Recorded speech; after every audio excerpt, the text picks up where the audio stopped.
Poli Sokhta, one of the darkest places in Afghanistan. Beneath this broken bridge, nearly 2,000 drug-addicted and homeless people have been living for the past 20 years. Hundreds and thousands of drug-addicted people under this bridge who cannot even stand. This is the only place in the world where even dogs are addicted.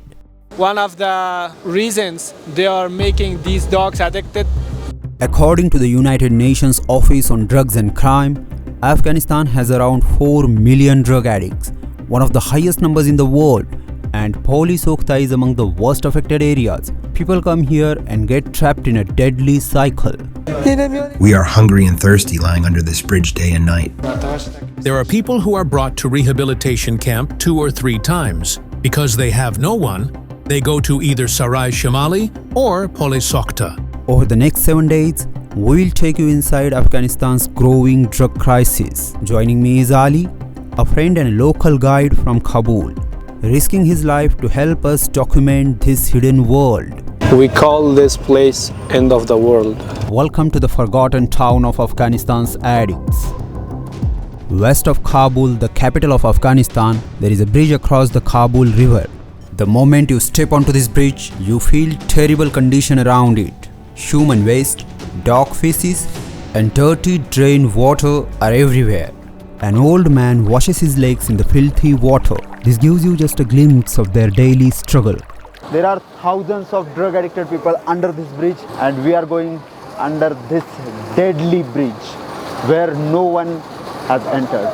Getting inside was not easy. It needed a lot of efforts and special permission. About 6 Taliban soldiers came with us for protection. Here, fights break out. One wrong move and you could be stabbed. We were warned to stay alert. One mistake could mean a trip to the hospital. The situation here is terrible for human being. No media or journalist has ever entered this part of the bridge. We took a real risk to come here to show you the harsh reality for the first time. It's really difficult to enter this place also. Come. I really don't understand how they are living in this place under the bridge. Oh, this is really sad place. I have never seen in my entire life. What the hell is this? You can see how badly drugs have destroyed their lives. Inside Poli Sokhta, the daily life of drug users is full of pain and suffering. We witnessed one of the most heartbreaking scenes here. A man was eating food he found in the trash. Another person washed clothes in dirty drain water. But the struggle does not end there. This place feels like a hell. The level of filth is beyond imagination. Once people take drugs, they collapse on the ground and forget where they are. Meet Muhammad, not his real name. He has lived here for 6 years. No family, no food for days, no way out. Do you want to stop taking drugs? 1000%. 1000%. I want to stop using drugs. Then why don't you stop it? Where is that place where we can stop using drugs? We are hungry and thirsty lying under this bridge day and night. What should we do? There is no hope. There is no such kind of place where we can stop using drugs. Where we stop using drugs? Where is such a place where we stop using drugs and receive food and cure? Such kind of place where we stop using drugs. When you go to rehabilitation camp to stop using drugs, you are going to regret because you will face thousands of other problems there, like being beaten. Who is happy to be in such place? Do you have a family? My family is now in Kunduz. My father and mother passed away, and my 2 brothers live in Kunduz, in the north part of Afghanistan. I am not married. When you don't have your father and mother, your brothers really don't care about you. Tell him that here I have no one, but only God. Go inside. Go inside. It's completely chaotic here. It feels like one of the most dangerous places on earth. You can see the heavy impact of drug addiction on this country's young people. It is a human disaster. We even met a woman here, but she was not comfortable to speak, so we didn't film her. You can see there are hundreds and thousands of drug addicted people under this bridge who cannot even stand. If you look at this situation, this is really sad. Everyone has light on their head to see this place because there is darkness in entire at this place. In one corner, an addict cuts another addict's hair. Some people collect plastic from the drain. They sell it to earn just enough to survive and to buy drugs. Others make cheap glass pipes for crystal meth to earn money. People here are using meth pipes that you make. Doesn't that make you feel bad? I don't have another choice. This is my job and my work. I can't do anything else. I don't want to produce these pipes because I don't feel good when I'm producing it, but I have to keep producing. He doesn't want to produce this. He doesn't want to produce this because he doesn't feel good when he's producing this. But he has to produce this pipe. Abdul Wahad, since when you are taking drugs?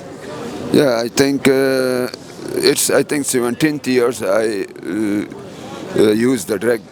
17th year. 17 years, yeah. So, what was your education? You speak good English. Even after 17 years of taking drugs, you are able to speak. What was your education? Yeah, bundle of things. I think I don't think so. My English is very good, so I can break the hints in the foods of English. So yeah, I take the second year, the 12th class of college from Pakistan, and the 16th class take the master degree from India. Master degree from India? Yeah. From where? Yeah, the city, Calcutta City Hostel University. So you live here under the bridge? Yeah, sometime out, sometime down the bridge. I think it's necessary if you want to bring the rupees and for other things you necessary you go out to for some works for another things. You bring the rupees here and you can take the drug and use the drug. Do you have family? Yeah, I have 2 wives and 7 children. 7 children? Yeah. And don't you think about them? They always advised me, you leave this thing, it's not good thing. It's destroyed your life, it destroyed our life and the children's lives. This place has many drug dealers and sellers. We are taking a big risk by being here. Only with the protection of Taliban soldiers, we are able to film.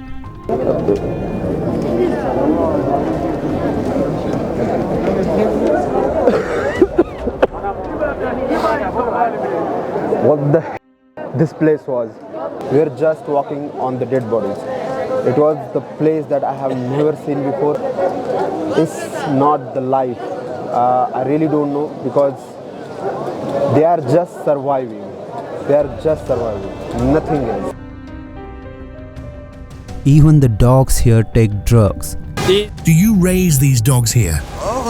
They are brought to this place when they are very small and being left to this place with drugs. Who brings these dogs here?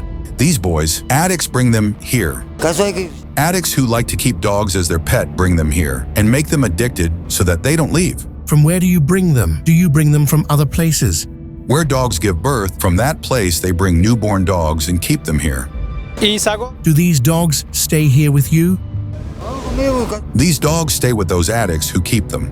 When addicts go to work, their dogs stay here. And when they come back, they call their dogs. Then addicts give their dog water, food, and whatever they need. Those who love to keep pets like dogs here, addicted people also like to keep dogs here. They are going to bring all these dogs from other parts of Kabul to this place. And one of the reasons they are making these dogs addicted is to keep them stay here, to keep them here under the bridge. After bringing these dogs under the bridge, within few days, within 20 days they are going to become addicted and they are not going to leave this place. When the dogs are addicted, they are going to give them drugs through a bottle. Here, even dogs fall into addiction. It shows how deep this crisis goes. See, this water is coming from a public bath, and this water is completely wastewater. This water is wastewater, but they are going to wash their faces early in the morning here. They are going to use this water, and they are going to take bath here by this wastewater. All these water come from public bath and buildings, apartments, these kind of places. It's a really sad reality. Actually, I don't understand. Everything is going on here. It's beyond our understanding. Opium poppy has been grown in Afghanistan for centuries. It was used mostly for traditional medicine and local needs. But it was never meant for the worldwide heroin trade. According to American professor Alfred McCoy, author of The Politics of Heroin, there was very little heroin production in Central Asia by mid-1970s. But everything changed in 1979. After the Soviet invasion of Afghanistan, the CIA started Operation Cyclone, one of the most expensive secret missions in US history. The CIA worked closely with Pakistan's intelligence agency ISI. With nearly $2 billion of US taxpayers' money, they armed Afghan Mujahideen fighters. But guns alone couldn't sustain a war. The fighters and their families needed income. So the CIA and ISI turned to something else: opium. They supported large-scale opium farming and gave power to drug traffickers. Trucks filled with weapons entered Afghanistan from Pakistan. On their way back, those trucks were loaded with opium. Soon, hundreds of heroin labs appeared in Pakistan. From there, heroin began to spread across the world like never before. There are smugglers who are importing drugs from different countries into Afghanistan, and they are also cultivating these drugs, such as poppy seeds, in various provinces of Afghanistan. The main reason we cannot stop using drugs is their easy accessibility. He is saying that if they don't stop importing all these drugs to capital of Afghanistan, Kabul, we can't live using these drugs. Even if we go to hospitals, we are going to come back to this place and use drugs for second, third, or fourth times. As an Afghan, it's really sad for me to see my people suffering from this kind of bad situation. They are living under really, really bad conditions under the bridge. And this is the result of war in Afghanistan for 20 years. NATO and their allies and other countries came to Afghanistan. USA invaded Afghanistan and brought all these results and situations to Afghanistan. See what they did to my people, to my country. Their reasons were because of unemployment, poverty, and war in Afghanistan. They became addicted. The Taliban, once accused of fueling the opium trade, has now begun a massive crackdown on drug addicts across Afghanistan. So I'm with the team of Phoenix Rehabilitation Camp, and we have Taliban soldiers with us. So they need entire team to catch drug addicted people and take them back to the rehabilitation camp. And it's quite a difficult task, difficult job. As we have already seen in the Police Sokhta, it's the drug hell of the world, and this is a really big mess.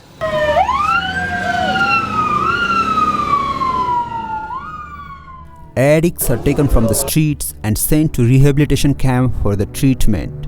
But as we have already seen, inside these camps, the conditions are harsh and resources are limited. The Taliban say they want to wipe out addiction in all 34 provinces of Afghanistan. In every corner in this area there used to be addicts. Theft were committed. We want Islamic Emirate of Afghanistan to do the same thing in other regions and collect the addicts and send them to a rehabilitation camp and cure them. We try, and we are highly committed to collect addicts from all over the country. We cure them and send them back to their families so they can continue their lives. Inside the camp, a harsh journey begins. 15 days of brutal withdrawal. No painkillers, no escape. Only cold, hard detox. But how successful are these centers in freeing people from addiction? Doctors here admit they have little hope. Most addicts relapse again and again. Many return to places like Poli Sokhta, some even after coming to these camps 3 or 4 times, unable to break free from the cycle. There are people who are brought to rehabilitation camp 2 or 3 times. Because they have no one, they go to either Sarai Shamali or Poli Sokhta. When they are brought to this place by police, after 2 to 3 months they fully recover. Because they have no shelter, they return to those places. Even there are people who might have recovered 6 or 7 or 10 times.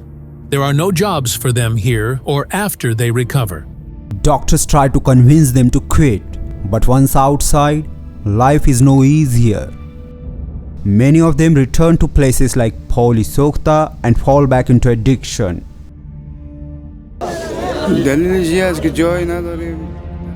He says that because I don't have house and I'm unemployed, if I came out of the rehabilitation camp, I'm gonna come back to this place again, and it seems impossible to stop using drugs.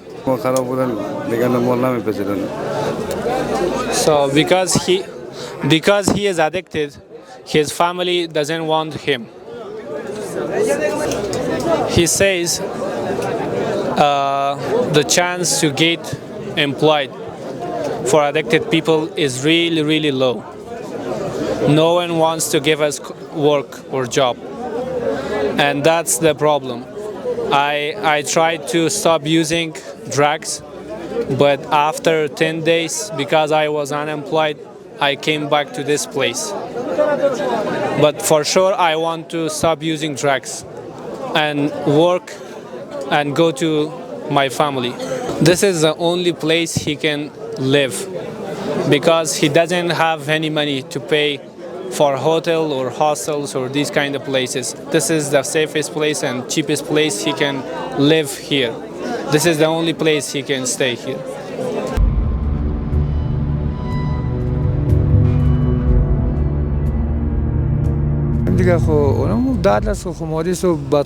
I can tolerate being injured.